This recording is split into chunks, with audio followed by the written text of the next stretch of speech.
Happy Friday, it's Mr. Gredis here. I'm going to be going through the Royal Herald because I know some of you would rather listen while you're driving than maybe find time to read, because I'm sure you have plenty of other things to do. So if you like audiobooks, then here's an opportunity for you to listen to our newsletter while you drive or you're doing something else. So, thoughts on the first week of school. Huge shout out to all of you parents for your hard work in navigating the numerous emails, messages, and constant changes over the last 6 months.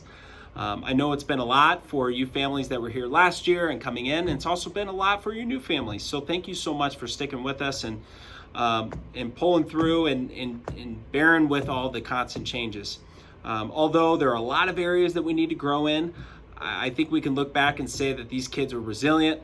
I'm so proud of them for wearing their masks. I know the teachers are proud of them. They've had a lot thrown at them with desk dividers and masks and having to be separated from their friends. And there's a lot of changes, having longer class periods. And we at Regis as staff members definitely acknowledge that this is a challenge for everyone. But there are pros to this. I started to see some energy get back in the students, and definitely a lot of positivity in the building these last couple of days as kids are starting to kind of figure some things out. We're not going to have any school on Monday, as that is Labor Day, so enjoy the long weekend, Royals. Beginning this coming Friday, which will be September 11th, we're going to have Casual Day. So every Friday, except for the first Friday of the month, will be a casual day. So the first Friday of the month is a Spirit Day, and every other Friday after that is a casual day. Now, what do you wear on a casual day? I put a link to the dress code here that you can access when you get a chance if you're just listening. But essentially,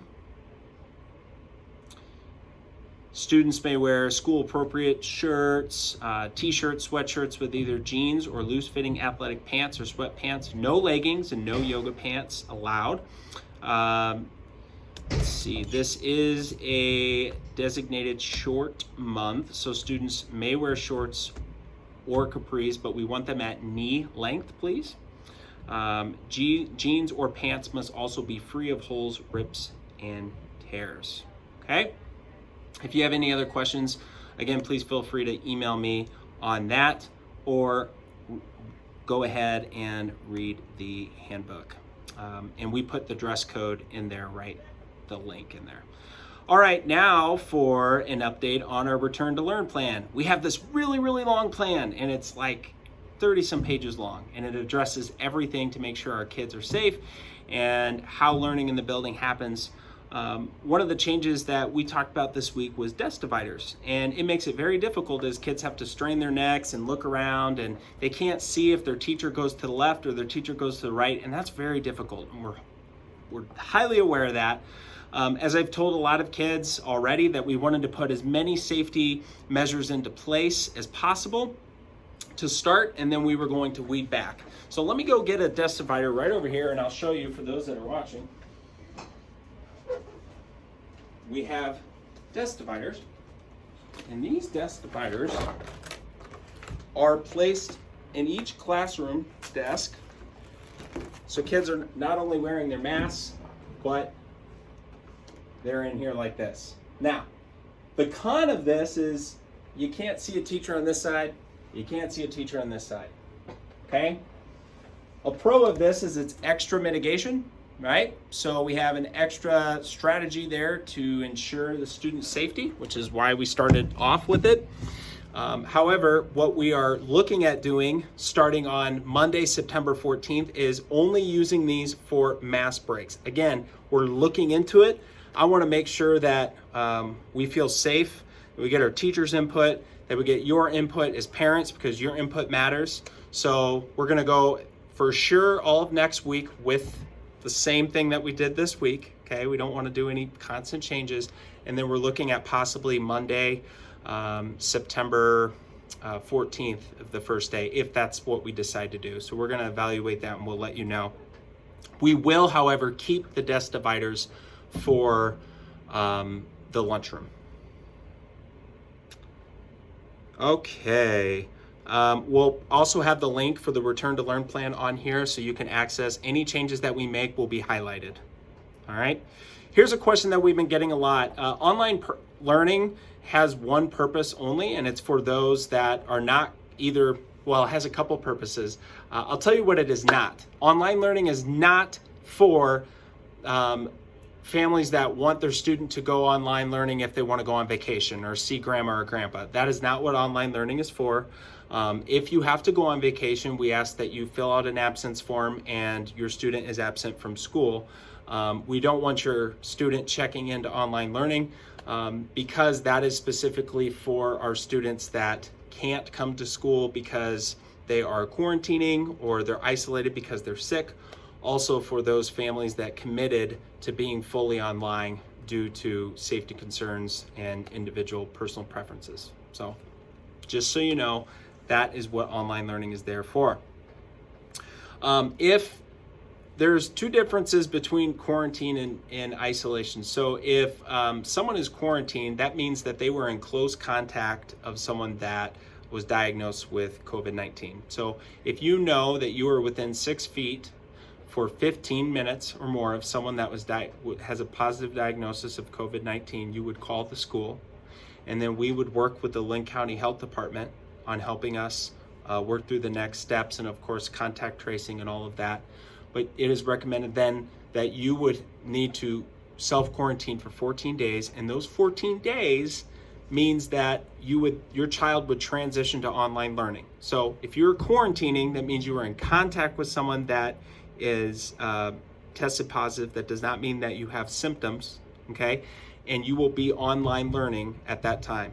All of the teachers have a Zoom link that is accessible in their first period Google Classroom class.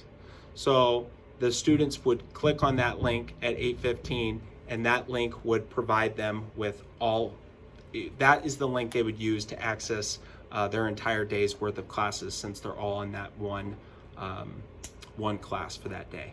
All right. Again, the main thing you need to know is please call the office and we'll walk you through this, but just wanted to give you a heads up on that. This is really important. This has kind of been a hot topic. If you have any of the low grade, if you have 2 of the low risk symptoms, if your student comes to the office anytime during the day, has a headache, muscle body aches, fatigue, sore throat, runny nose, nausea, diarrhea, has any 2 of those, and those are abnormal, right? Then immediately we are going to call you and we're going to ask that you come pick them up. And then we will not allow them to come back until we have a medical evaluation, okay? That doesn't mean you just get a doctor's note. It means you have a medical evaluation, which then the doctor would write what the results of that evaluation were, and then you would send this back to us. This is really strict. I know, like, this is very tight, and we are enforcing this, and I know that this can be a concern for families. But just know that we take this very seriously, and we want to make sure that anyone that has any low-grade symptoms is not in the building. And then, of course, if you have at least one of the high-risk symptoms, new cough, shortness of breath, difficulty breathing, new loss of taste and smell, fever, 100.4, or vomiting, you are also asked to stay home, okay? Please refer to this chart that we have. It's on our website. It's on our Facebook. It's also in our Return to Learn plan. So please access that. It goes through what the high-risk symptoms are, what the low-risk symptoms are. And in order to come back to school, you have to have the doctor's note has to be signed by an MD, a DO, PA, or NP. Okay? So this is really important. Again, if one of the questions that comes in is, all right, what if there's a student in my kid's cohort or group that gets COVID? Does that mean the whole class has to quarantine? No, it does not.